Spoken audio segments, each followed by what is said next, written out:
I think we're gonna get started. So many familiar faces and names. A lot of you know me. If you don't, my name is Asaye FitzGerald. I am the Director of Poets and Writers Readings and Workshops West program and our California office.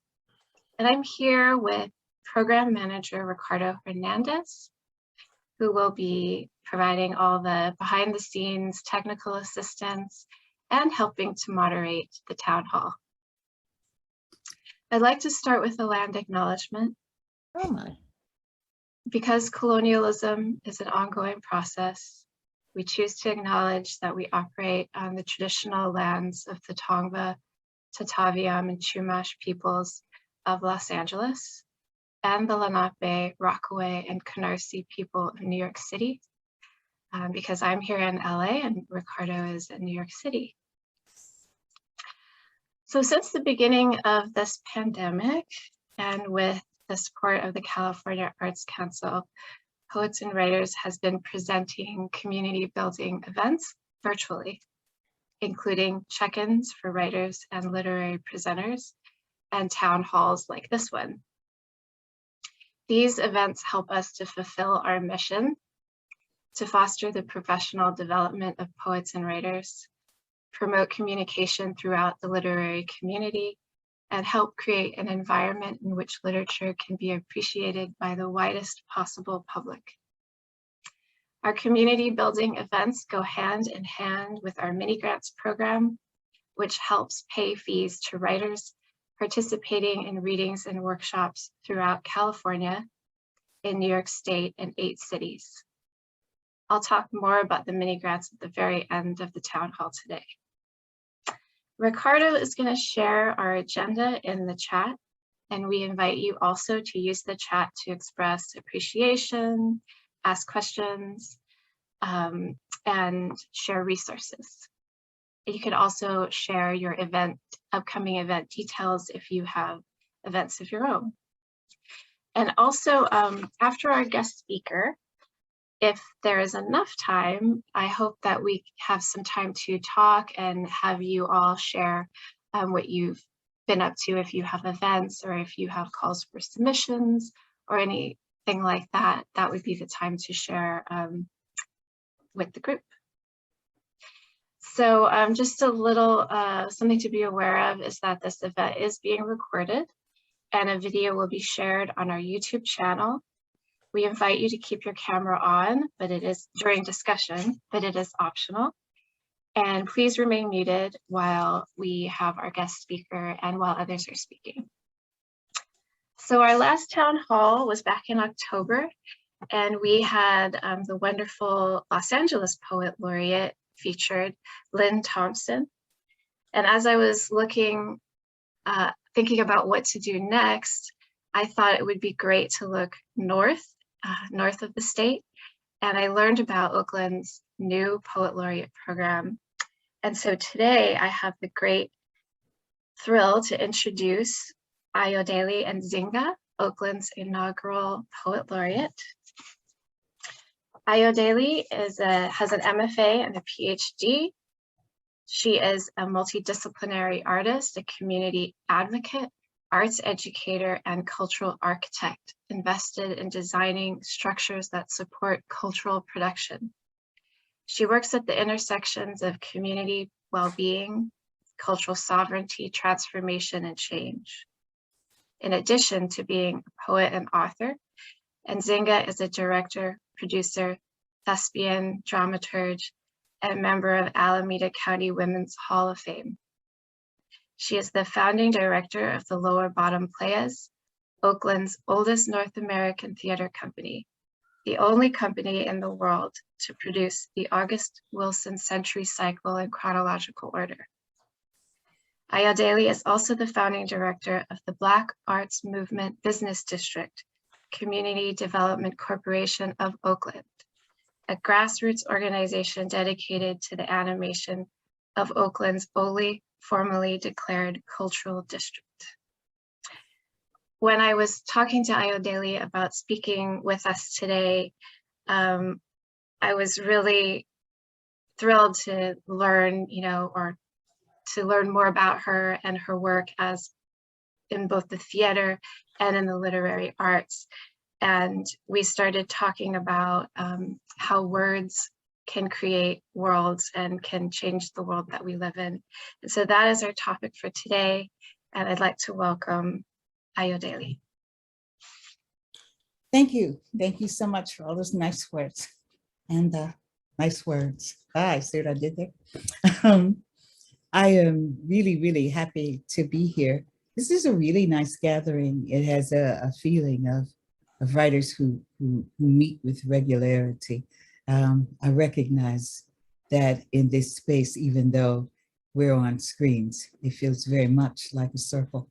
So I'm honored to be here and be able to speak into this circle. So I was given a chance to give a short talk, and the topic is the word, or how words make worlds. And I was informed that I did not have to read. Come on now, you're kidding? Okay, so we're gonna start with a poem, right? Okay, this one's called Word Affair. I need you to know the weight of a word, its secret depths, ninja stars, some better to hurl. Others are to be cried, marking space and time, non-retractable forever. Others moaned, some whispered, some only uttered quietly, mindful of the would-be sayer, cause no mo is powerful mojo. Hoodoo on high, don't work for just anybody, got borders, needs papers, translations are all approximate, understandings that break contracts, form new agreements made of loose cement with internal compasses.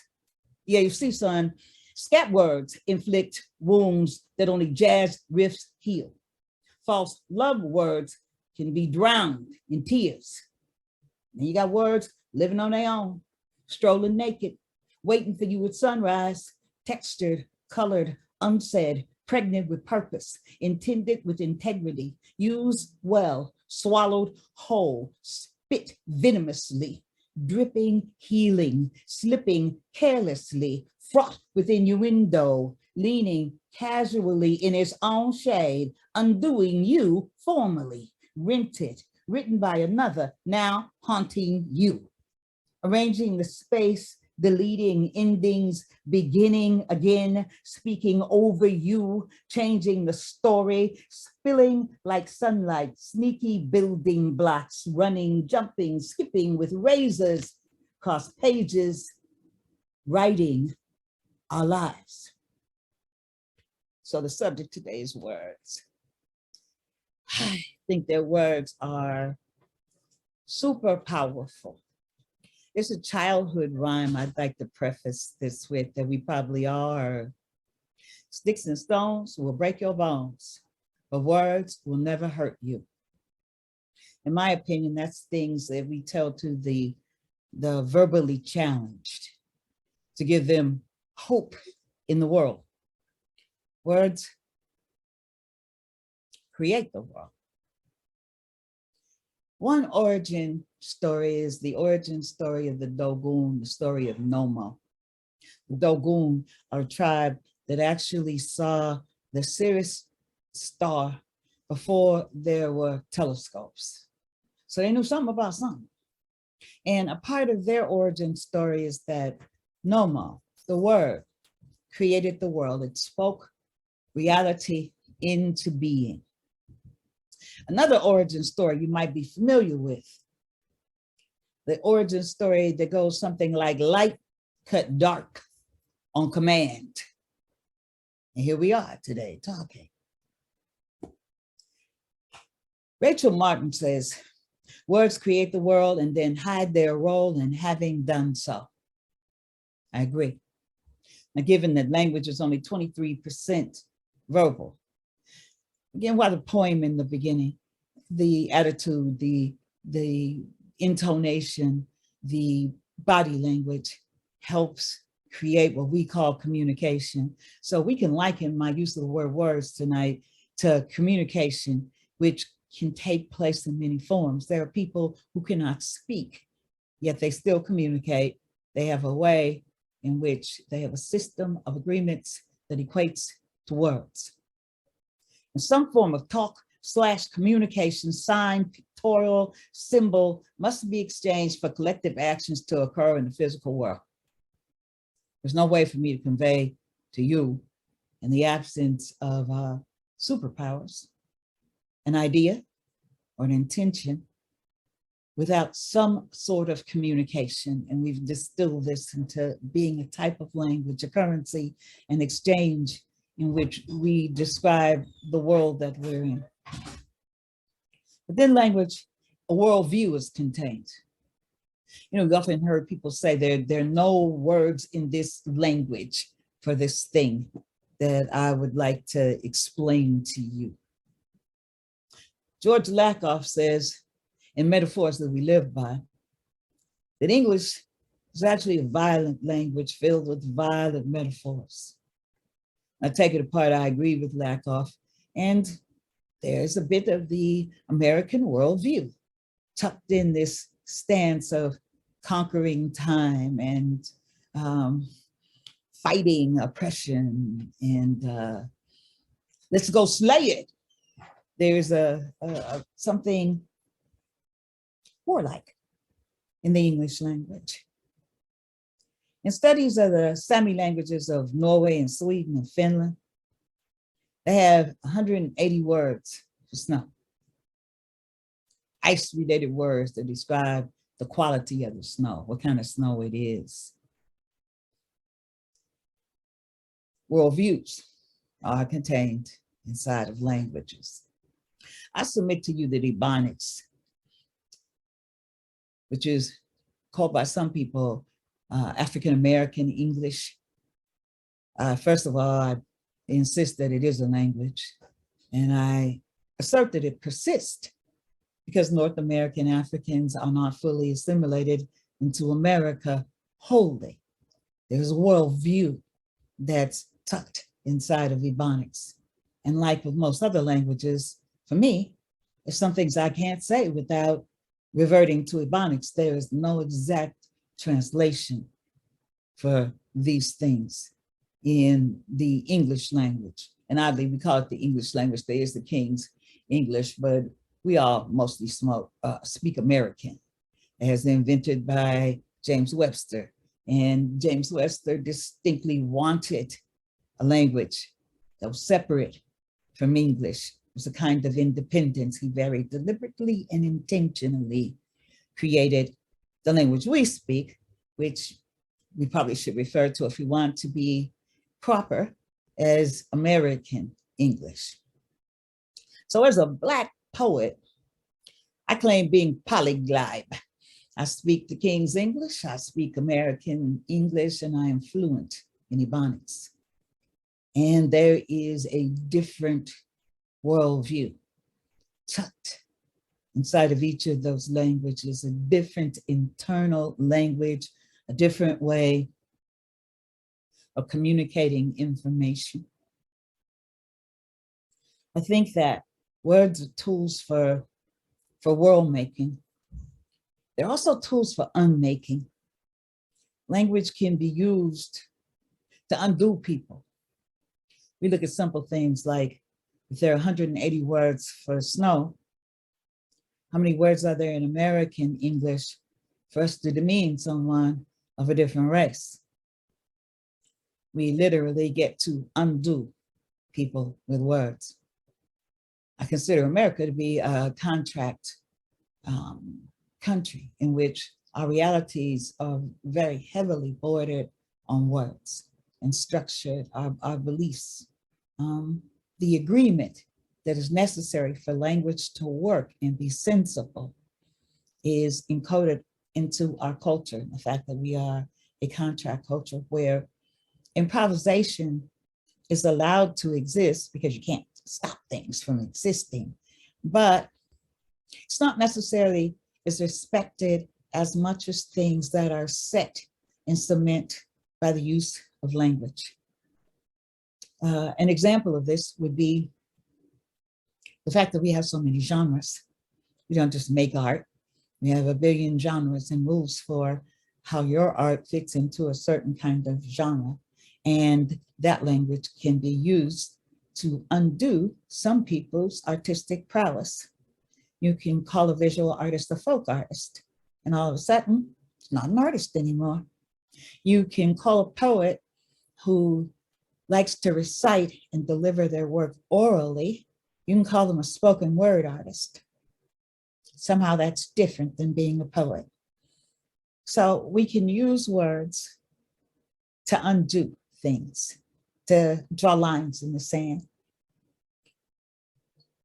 I'm extremely appreciative of neologisms. I understand that words create and make our reality. So perfect neologism is when you introduce one and we all know it's not a word, but we perfectly understand what you meant by it, and now it is a word. Because I think that language is fertile like that. It makes things. So I like noting that a neologism is like language just had a baby, which is sort of different than us adding things to the dictionary, which is okay. Language is fertile. Things come into existence. But I find it rather sad when I understand there's sort of a trade-off there. We then lose words. We lose words that describe species, or words are decided to be arcane. Once knowledge becomes arcane, knowledge is kept alive by use. Language is kept alive by use. Once something is retired and becomes arcane, we only know it exists if we go and look for it. What happens when all the people who know to look for it are no longer here? Then it becomes extinct. Cultures can be undone by the murdering of their languages. Linguicide is the thing, the murdering of words. We live at a point in time where censorship is an interesting line to bring into this conversation. There are things that people can say, and there are ways in which language can be used that are without doubt harmful. But who gets to be the arbitrator and decide which words are words and which ones can't be used, and who gets to speak them and where they get to speak them? And I think that it gets to be a really terribly slippery slope. Everything we deny someone else the right to articulate, we create a circumstance where eventually someone will deny us the right to articulate something. So the only way to really tend freedom is to allow other people to be free. So I am against censorship, and I'm against book banning in all its forms. I am not a fan of every book that is ever written. There's a whole line of study that says Black people were born with small brains, and that's why they were ripe for servitude. I don't want to ban those books. That thought existed. It should be there for examination. There are things that we should remember, and we should remember the totality of the reality that we've created. So I think that we're in a space where it's easy to pay attention to the way that words are weaponized. This is a moment in which words, the meaning of words, is also being reassigned. Words can only be reassigned if we agree that those are what those words mean. Language in itself is an agreement. So when we begin to reassign the meaning of words, within my lifetime, the word radical has had a makeover. Radical used to mean to go fast. Radical used to mean the extreme of a thing. Radical didn't necessarily conjure up the types of boogeymen that it now conjures up. We can describe people in such a way that we actually make them outside of humanity. We can create boogeymen. So again, the thought I'd like to leave us with in this sort of open, perhaps conversation with, in the space of a place where words, if they are an agreement, and so I posit that, we could kick it around if we don't agree. If words are an agreement, And we are at a time where there's a little argument about how polarized we are as a country. I posit that words are also undergoing a makeover right now. That would mean that there's a dissonance in the agreements, right? So where does that leave us in terms of finding enough reliable information to run our lives? Where's the reliable information we need to create reality? And if we co-create reality by agreements, where do we go from here in this space where the world itself is being renegotiated? If language holds a worldview, and language is an agreement, and we are reassigning the meaning of words, then is the world itself being renegotiated? And with that, I would like to conclude my little talk and invite people into conversation.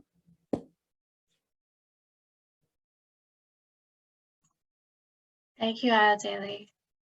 So this is the moment where we can open it up to the group and have a conversation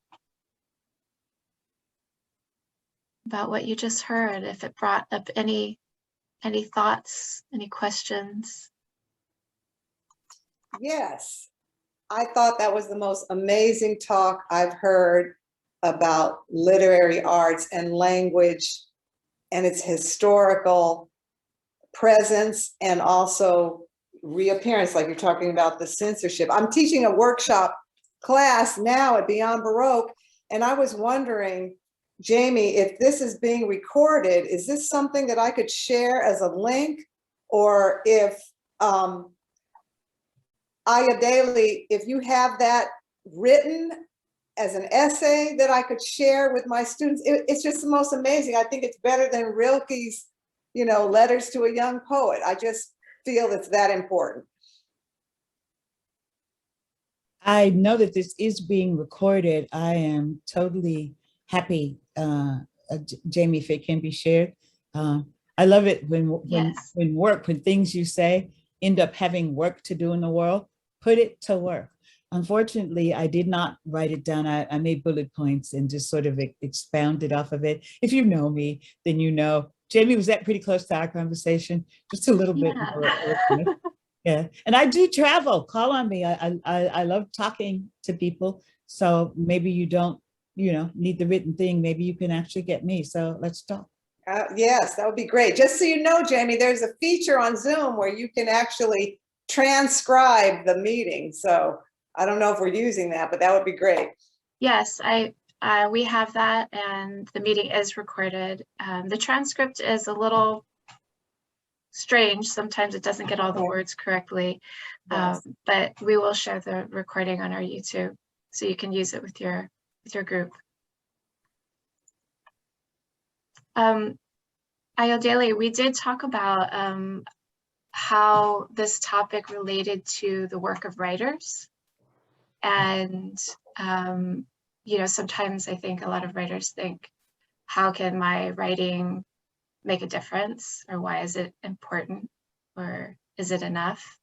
And we were kind of talking about how, it begins by changing the narrative that we're used to hearing, or that's being foisted upon us. And so I just wanted to mention that as an addendum, and open it back up to the group here if there's anybody who has a question or comment. Laurel. Hi, I'm Laurel Blossom. Hi, Ayodele. It's so nice to hear you and to meet you. I was really interested in everything you had to say, but especially the last things that you had to say about words being renegotiated now. There are so many words, especially in the political sphere, that are being redefined and renegotiated. And whether that means that the world is being renegotiated, which I believe. And I think that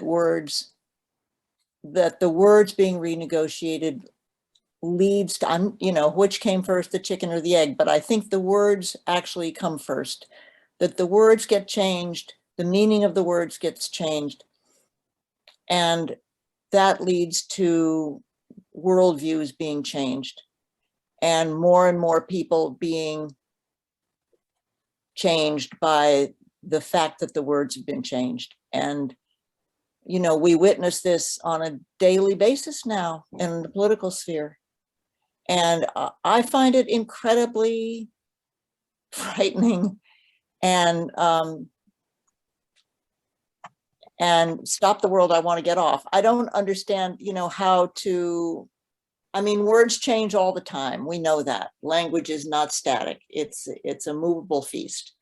But I've rarely seen so many words be changed into something sort of unrecognizable and dangerous and sort of nefarious. So thank you for bringing that up. I'm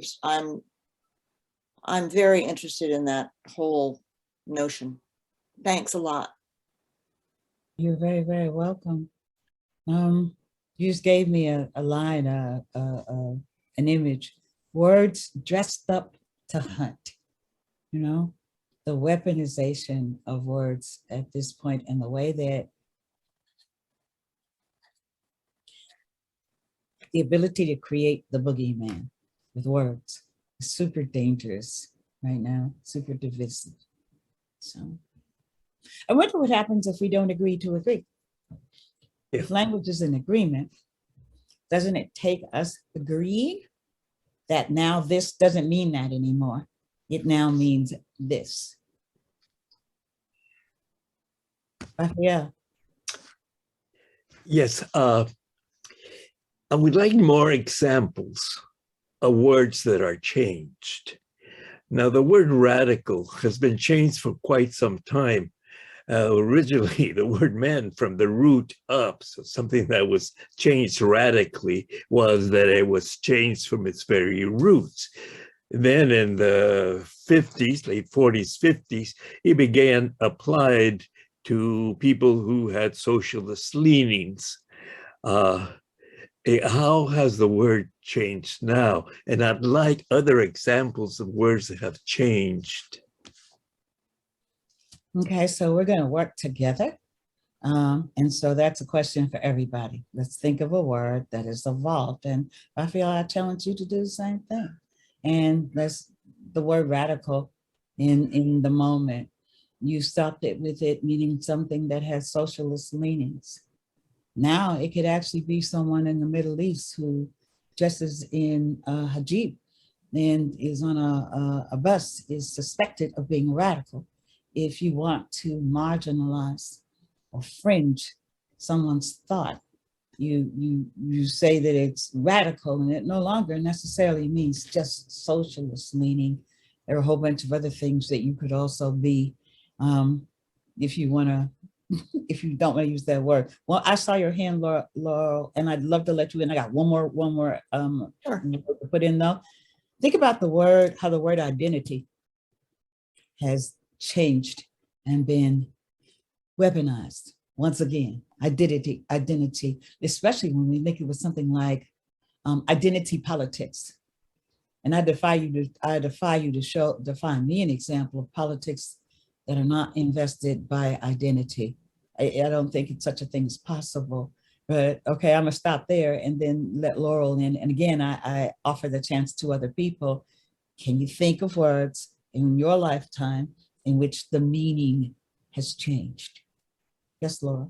So there are a couple of words that I would offer. One is patriot, and one is democracy.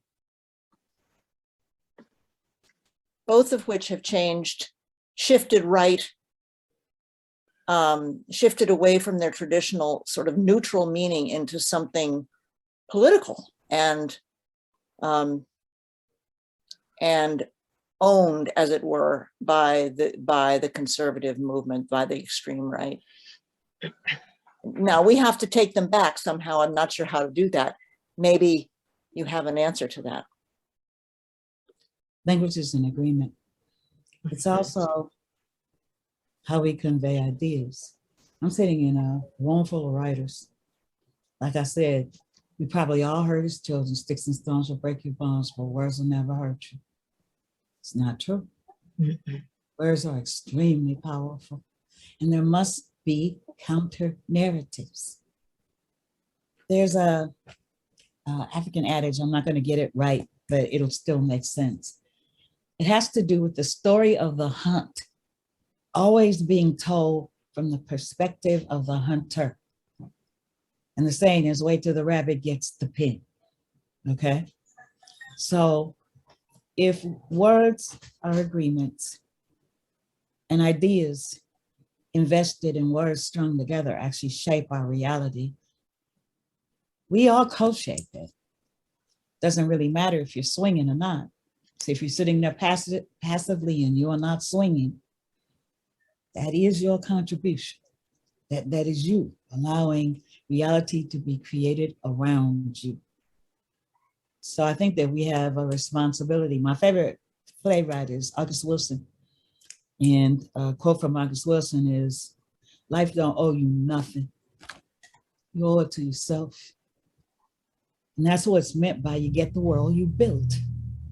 So I don't think, especially where we are in the world, and we all have opinions about things, and I realize mine are just mine. I think we're at a critical juncture in humanity. As a Black person, I could have a diatribe about the unfairness of 400 years of oppression in a conversation or dialogue that not only does a language keep changing, the whole landscape created by that language keeps shifting. I could make a really good case for that, but I would have to leave enough room to look at also the global suffering of other marginalized people. I would have to leave enough room to see what's the through line through that suffering. I would have to leave enough room to appreciate the fact that we all live on a blue ball. There are no doors and no apparent exits and no garbage cans. Yet we keep throwing away things. What happens when we have buried the last tree? The world, the planet, the blue ball on which we exist is literally changing. A word, Raphael, that maybe is in the process of being reshaped. I don't know about you, but when I hear the word colonialized or colonialization, it triggers me and it gives me specific ancestral memories that are unpleasant and dangerous. So I find it very difficult to engage in conversations about colonizing Mars, colonizing space, or colonizing the moon. And that forces a very, very interesting dilemma in worldview for me. Am I now good with colonization? Does this finally make me a full-blooded American? Am I now human and equal in all respects because I am fit to help humanity colonize space, Mars, the moon, whatever part of it you want? That one little word, colonization, to me leads into a room that we need to deeply investigate in. It's a place where language should be a trespasser, an explorer, should demand we look and we think, the hell do we mean we're gonna help people colonize space? So the word's apparently been sanitized a bit, yeah? I am appalled. I don't wanna colonize space, and I want to encourage other people to look at what we're actually saying.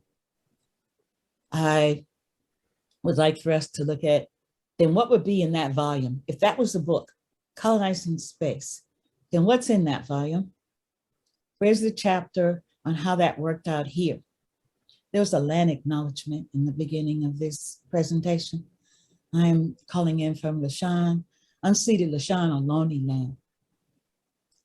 How did colonization work out for the Ohlone?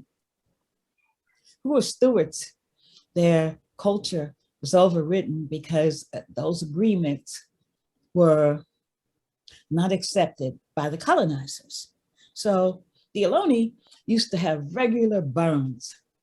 It helped clear forests in the land, get the underbrush out, take down things that would then go back into the earth, and they never had famine. There was always abundance. Now, when I think about the fact that one of the ways the Ohlone were divorced from their land was by not being able to hunt. All of their agreements for civilization and culture making were overwritten by colonizers.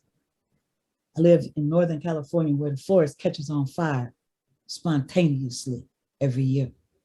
Overriding the myth I was told as a child, Smokey the Bear used to tell me only I could prevent forest fires.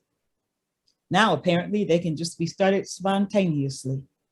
I think it might have something to do with the fact that Ohlone culture was overwritten and the understanding and the agreement that the land needs stewardship and tending. So this is something we do to renew the land. In colonization, that was buried. And now I sit here in a place where every now and then things just burst into flames. I'm going to stop talking. I'll talk for all of our time. Yeah. Well, now, speaking of colonization, it's always been so much linked to conquest and genocide. You cannot talk about colonization ignoring what it took to colonize and what allowed it. Our history, in quotation marks, the US, not American, because American is anything from Alaska to Patagonia. But the US is one of conquest, of genocide, and violence. And you cannot divorce that from colonization. A takeover is what colonization means. Is that how it's being languaged when we talk about our commercial flights to Mars and how in modernity, that's what we're going to do. We're going to colonize space. See, I agree with you. I agree with every word you just said. So how does it get a makeover? How is it a good thing in this context? It cannot be. We have not been able to take care of the one planet that gives us our existence, and we're going around screwing with the universe. Leave the moon alone. When they say we took a step for mankind, it was not. It was for a sect of mankind. I had no interest on stepping on the moon, nor did my ancestors, nor did anyone that I know. I don't know, you've touched a sore spot there because that's what writing should do, yeah? That's absolutely what words should do. It should stir us up. And let me just keep being messy here. Yes, Laurel, like reclaiming language, like the word dyke. If a lesbian wants to use the word dyke, it does not mean the same thing as a large, sweaty white man labeling and othering a woman. And I'll give you an even more inflammatory example. The word nigger, N-I-G-G-E-R, N-I-G-G-A, is so highly debated in North American African communities, and I'm fascinated by it because, like the word dyke, it's a reclamation. Yes, it does have all of that negative, ugly history, but language is only 23% verbal. I am never confused by whether someone is calling me a nigger or they're saying I'm they nigger. It's totally different, okay?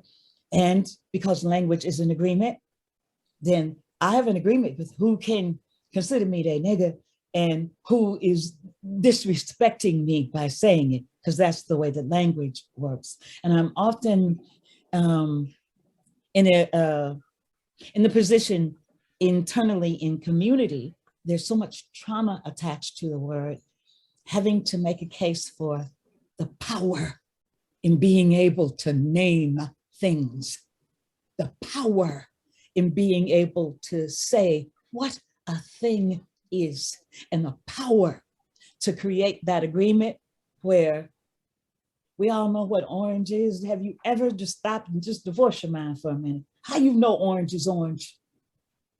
And it's not because the fruit is orange. How you know an orange is called the orange? We agreed. And so why would we as a people internally not give ourselves the freedom that you're giving us an example of, Laurel, in if I reclaim this word and I use this word and I say this is what it means, then that's what it means. So the power of being able to name things, that's a power that's inherent in words. So it's like almost what you call it, a side effect. I see that same thing happening with the word bitch. In our generation, nobody called you a bitch. My kids' generation, it's my bitch, my bitches. You know, it's just a given. But because, like you said, there's an agreement. You know, and I do want to throw in Gil Scott-Heron's Whitey on the Moon to the canon of work you're going to add. Yes, I had the same thought when you said nobody wants to be on the moon. I thought of Gil Scott-Heron, Whitey's on the moon. Yes, yeah, you're right, Raphael. None of us is thinking about going to the moon. Why? And then, yeah. Yes, Pam, thank you for that.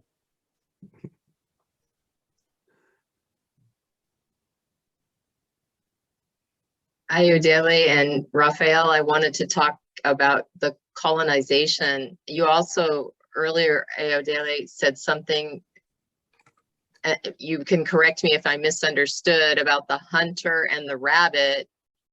I heard a talk recently by a group of writers who are writing fiction for climate change. And so they flipped the colonizer narrative and are listening to what the rabbit has to say about being hunted, or the moon has to say about being colonized. And their view overall is very positive. As you said in your talk here, language, even though it is being reassigned, it's also, as you said, fertile. And sometimes what happens is this deconstruction to reveal where we're at. Mm-hmm. You just reminded me of one of my favorite pieces of fiction, Watership Down. Mm. It's a nature story told from the perspective of rabbits. Mm-hmm. Yeah. Made me think about how language actually, when you talk about, your talk is wonderful, Ayodele, thank you. When language itself is so fluid, and it is actually, language colonizes, so appropriates. So when I think of all the words from, say, Urdu, which is a language I speak, which is from South Asia, North India, the words that have been appropriated, like divan, which is divan, or and the pronunciation that's changed, or the Mexican words that are like tortilla or tortilla, and they're appropriated, and then they're not italicized, but the words that are not in Webster's are italicized until eventually they get used enough where they become part of the vernacular, and then they get incorporated in the dictionary. So it's like this whole discussion of italicization and explanation and glossaries. I mean, all of that is like, is fire also. I mean, that can get me going. It's powerful to be able to decide what things are called. Here's another word for you. You gave me this, you brought this one up for me. Blues.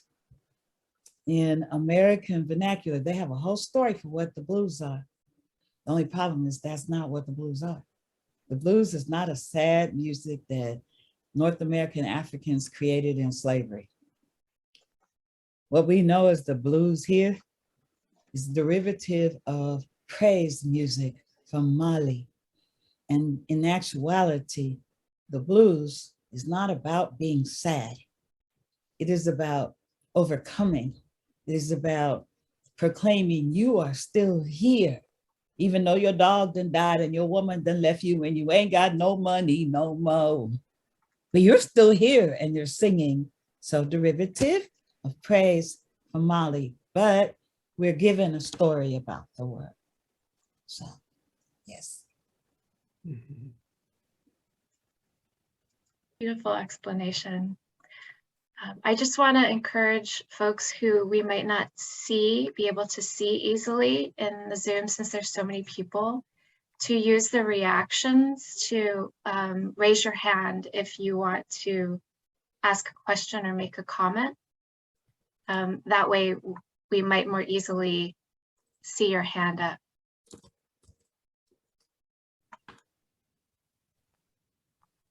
And then you can be bold and interject, like just like in a conversation.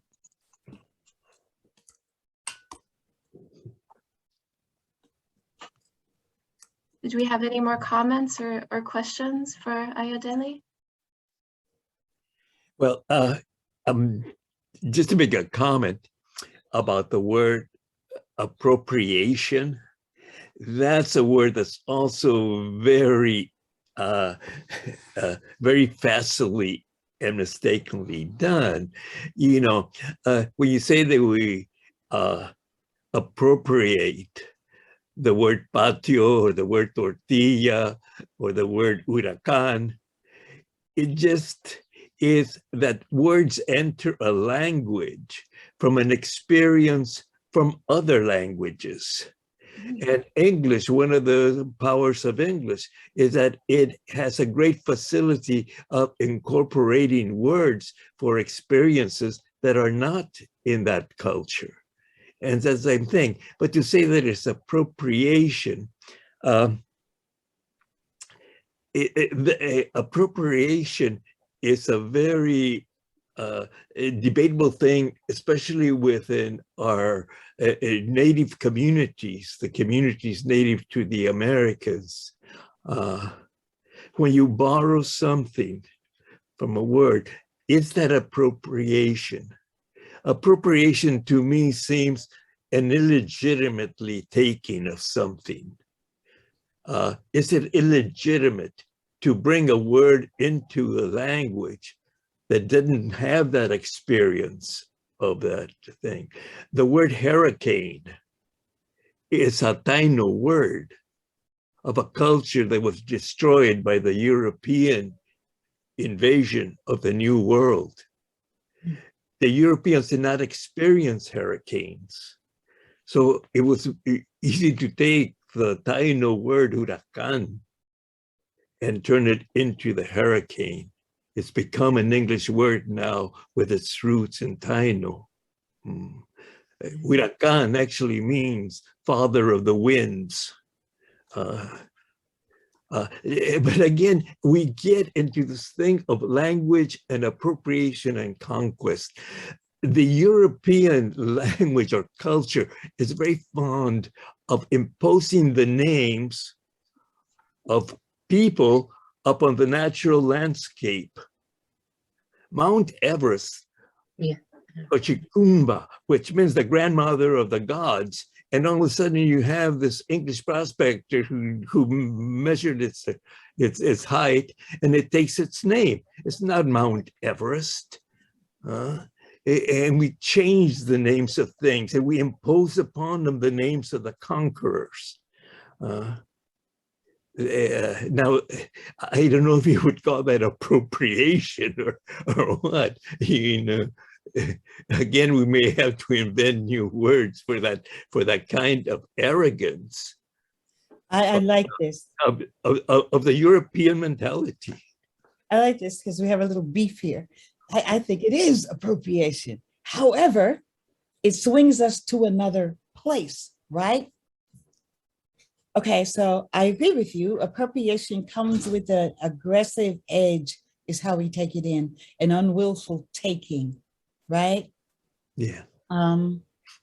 There are words like the word selfish, right? Why is it wrong to be concerned about the self? Actually, if you're not concerned about yourself, Raphael, I probably don't want to spend a lot of time with you because how could you be concerned about myself, right? So the word in itself has been given a bad name. So appropriation, I think it has a bad reputation as a word, to take something by force. So if my baby's about to eat a Tide Pod and I snatch it from him, I appropriated it, I took it by force, right? That's not a bad thing, that's a life-saving thing, right? So language is not only a worldview, we bring our perspective to the way that we understand everything. And so in the context of North America, where conquest, capture are tied to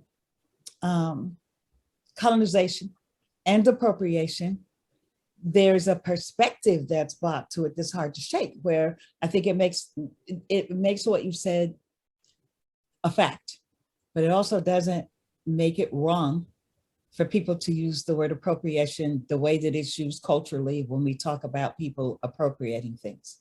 And I think also that English, or American English, is a bastard language. It'll eat anything. It just drags in everything. But again, remember I said language is symbiotic of worldviews, right? And if you look at how America's made, America, by and large, the colonizers, the conquistadors that came and claimed the land, they jettisoned their own culture.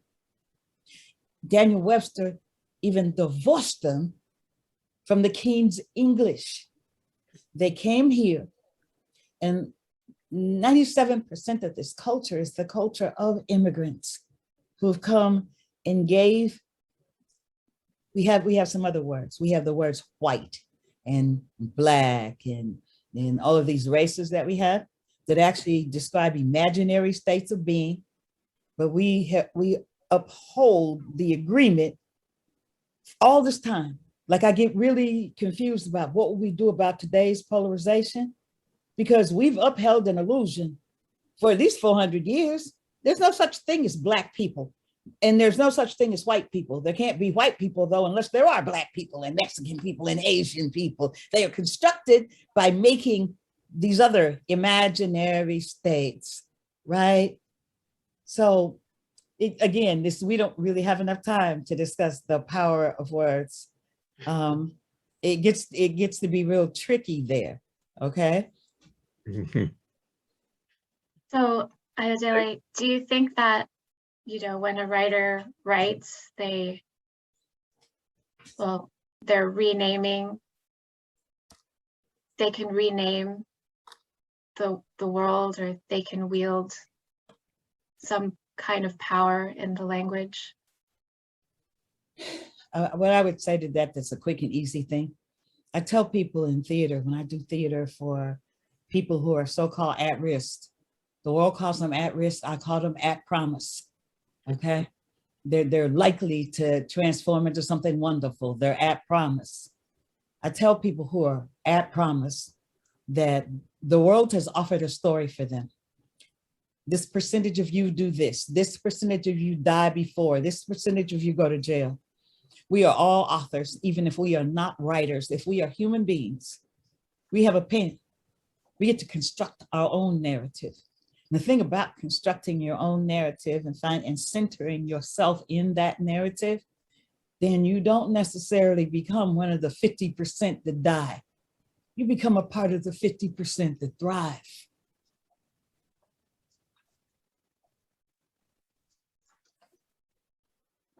I wanted to ask you a little bit about your plays, and your journey into a performer, a writer, and a PhD. It's such a vast accomplishment looking at what you've done. And just so you're talking to little average people like me, what was like the journey like for you coming from that first, toe in to where you stand now? I love you. You actually let me get the first sentence that I left out of my little talk in. So we're talking about origin stories, right? So the Dagara people in Burkina Faso, and I was led to this knowledge by Malidoma Somé, They believe that everybody has a purpose, and that right before we take our first breath, our purpose is whispered in our ear. Our job is to remember what our purpose was. If we are with our purpose, life is lighter. I don't mean you'll be rich and everything will be perfect. It's just lighter. It's what you're supposed to do.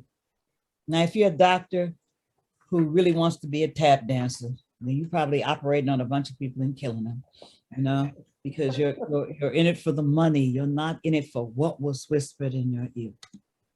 I sincerely believe that I am doing what was whispered in my ear. I've had a really super colorful life. There are parts of it that it's amazing I survived. But at some point, I understood from the bottom of my heart, as I was telling other people, I could write another story for myself. And it was lucky I already had some good building blocks in place. I got my PhD, my MFA, and my MA later in life. Again, just really remembering the path. And someone dropped something about ancestors, Amy did, in the chat. I came with assignments, and not to seem mysterious, my life is the result of remembering what was whispered in my ear before I took my first breath, and acknowledging, remembering, and accepting the assignments I was born with. Margot put a question in the chat. Margot says, I'm wondering if the English language is altogether a language of conquest. I would say yes. And from its origins, including Greek, Latin, German, and on and on and on and on, I would say yes, because I think that as some of those words, as Raphael and I was talking about, yes, I do think that it's glommed onto them, appropriated them, took them in making what Webster clearly declared. If you do your research, Webster clearly said, I am creating American English, and it was politically informed. It was a part of wanting to separate and distinguish America, North America, from Europe, because they were about to say we don't want to be European anymore. And so in unbecoming European and in becoming America, we all have to have culture. Culture is a byproduct of breathing. They have a patchwork culture put together from all of the people that they conquered. And I suppose their own ancestral memory runs through that and informs it to a certain extent too. I mean, how else do we explain a plethora of 40-year-old white women in a doctor's community who are all taking shaman lessons to learn how to speak to the land? It is a displacement from self and a needing. We need culture. We cannot not have culture. But if you want to be something new, we can all understand. If you want the vessel to be something new, you pour out what's in it. And in the case of North America, it filled itself with what was around it. Yeah, well, we now have the new word decolonization. And we talk about decolonization of the mind. That's right. Now, talking about English as being a language of empire, every empire imposes its language. At one time, it was Latin. To within my lifetime, the legal language was Latin. Can you imagine how long it took on the thing? Now, we have English as a colonizing language. That's why we have so many Englishes. We have Jamaican English, we have Indian English, we have Australian English, we have so many Englishes that you can't imagine, and it's all because of the imposition of the European Empire, England. The same thing happens with Spanish, by the way. You have plethora of Spanish throughout the Americas, because it was another European conqueror that imposed through colonization its language. And we are developing a world language, and it's being dominated by English. English is now the lingua franca of the world. It would like to be. I think people are paying attention to linguicide. There is a political move that is English's intention. Again, that's an agreement. Do we do that? Do we all then just jettison our languages because English wants to be the only lingua franca? And I would think those other languages you said are examples of lingua francas too. They're people who have been impacted by English, who in my opinion just refuse to speak English. Okay, fine. We're gonna speak enough English to be able to trade, to take orders, to get from A to B without harm, and to communicate with each other, right? And these are usually people who are polyglot. Another example of that would be Spanglish in New York.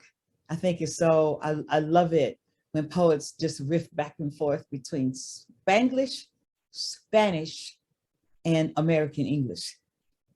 So, yeah. Thank you so much. Thank you everybody for being so active in this conversation, and thank you, Ayodele, for everything. I want to be sure we have enough time to open things up to the group for your announcements. Speaking of culture and culture work, I know there are a lot of people here who have events coming up, or who have projects they want to share, who might have calls for submissions or the like. So I'd like to just move into opening it up to the group to share, and just use your reactions to raise your hand or just jump right in. And again, Ayodele, thank you so much for sparking this beautiful conversation. We could talk for hours about this. So I'm just going to jump in because I never wait or ask. Okay. But anyway, I want to thank Ayodele. I mean, your talk was so beneficial for me, and you're from a canon of Phyllis Wheatley, who wrote a book of poetry before this country was even born, up until, you know, Alice Walker, Tony, Rita, I mean, all the way into today. And I won't ask my question about where you think Black women writers are today because we don't have time. But as a Black woman writer myself, I'm gonna make the announcement that I have a book out, Between Good Men and No Man at All. And I will mail you a copy if I can get the address from Miss, you know who you are, Jamie.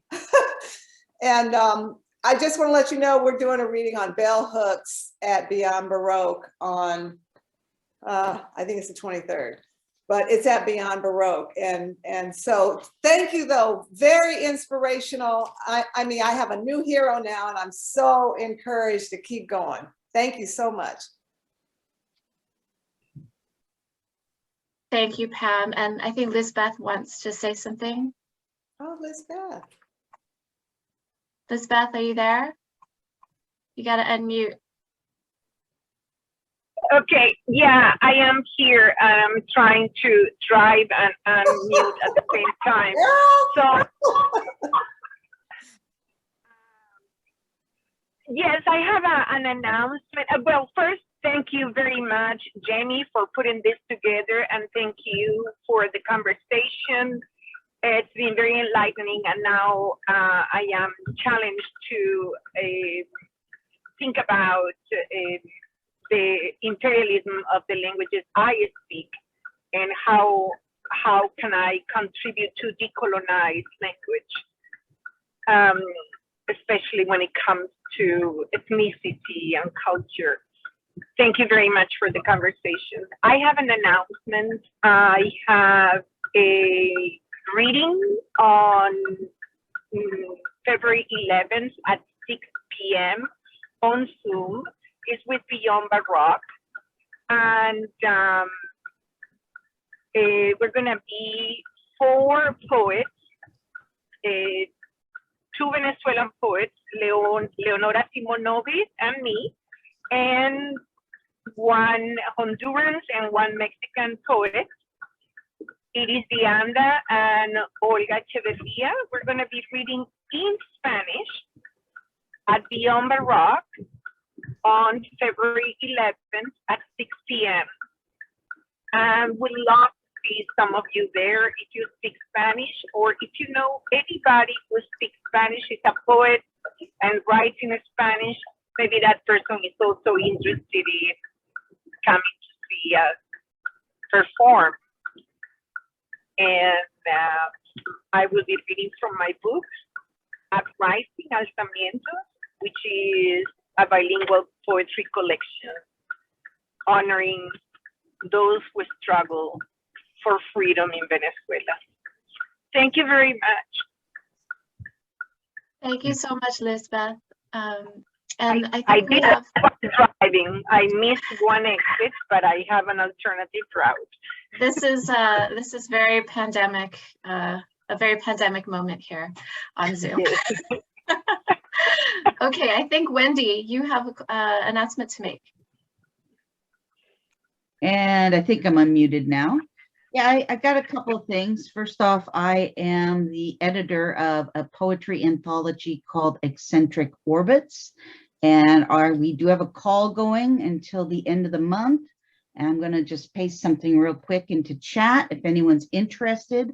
Eccentric Orbits is for speculative poetry that's science fiction, fantasy, and horror. Considering we were talking about Martian colonization, that's a very apropos topic for my anthology. We'd love to have some of those kind of poems coming in. I also have a couple of readings that I'm basically coordinating. My group of poets from the SFPA, which is the Science Fiction and Fantasy Poetry Association. We're an international group of speculative poets, and we read all over the world. I'm their con coordinator, and I put together readings for our membership. Our next offering is this weekend, in fact, tomorrow. We are at Capricorn out of Chicago, and a group of 5 of us will be reading and also having a discussion of speculative poetry. If you'd like to hear us there, please visit capricorn.org and join in with the conference. It is in person, but it's also virtual. We call this a hybrid convention. So you can come from California and just Zoom on in and participate in lots of panels and hear things. I'm also hosting an open mic on Saturday night. Woohoo! Come and read your poetry. I'm also going to be with a group of our poets at FogCon in Walnut, California. Again, it will be virtual, so you can just Zoom on in. I believe it is free for all attendees, and that'll be February the 26th. Go to fogcon.com. and they will basically get you registered. And I think that's it for me. Sorry, I'm babbling, but you know, that's how it goes. Oh, and also anyone out there who does host readings and would love to have a panel of published poets to come and either do a reading or discuss poetry, we are always available. Please go ahead and contact me at wvancamp@earthlink.net. And I'd be happy to talk to you further and hopefully set up some readings for our poets. Anyway, thank you all. Thank you. Thank you, Wendy. Thank you. I think I don't see any other hands up. Last call for announcements. Last call, last call. Okay, so I have a couple of things to share with you all regarding poets and writers. I just wanted to remind you that we are funding literary events throughout the state of California through our Readings and Workshops mini grants program. And we are funding both virtual and in-person events. We have a very easy application process online where an event organizer applies on behalf of a writer. The program is designed to encourage event organizers to pay writers and to professionalize the art and craft of the writers who teach creative writing workshops in the community and give public readings. So if you have any questions about this program, Ricardo or I am very happy to help you answer your questions, help you apply. We also have some fabulous new downloadable PDFs on our website, which we are calling toolkits. And they are sort of a checklist, how to apply, one-stop document for you to download and keep and refer to. And it really explains everything, makes it easy for anyone to apply. So also, in addition to that, I wanted to just point you to all the other resources available on our website, pw.org, including our new PNW groups feature, which enables writers to create and find writing groups and hold meetings like this one. We have a literary events calendar. Anyone can post and share their events there. It is a national events calendar. We have a directory of poets and writers where you can apply to be listed amongst other writers. There are thousands of writers listed in our directory. And we have wonderful resources, literary magazines database, small presses database, grants and awards listings for anyone who is interested in getting their work out into the world. And then last but not least, I wanted to share with you that next week we are having a check-in for writers and presenters who are particularly in rural areas of the state. So if any of you fall into that category, you are welcome to come to our California County Outreach and Virtual Check-in next Thursday. We do ask kindly if you would give us your feedback after this event. Ricardo will share with everyone a link to the feedback form. We will send the link out after the meeting and also a roster of folks who were here for our event today. And I think Ricardo wanted to take a screenshot. So Ricardo, I can't hear you.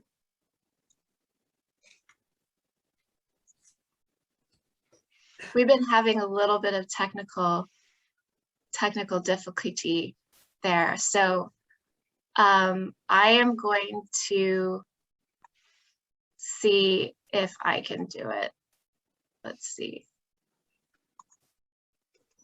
Okay, I think we're going to skip the screenshot.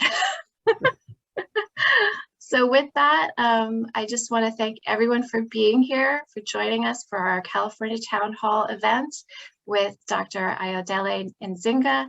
Thank you, Dr. Nzinga, and we hope to see you again next time. Be well, be safe, keep writing, words matter. Bless everyone. Thank you so much. Thank you. I tried to take a screenshot, Jamie, on my phone. If it turns out I'll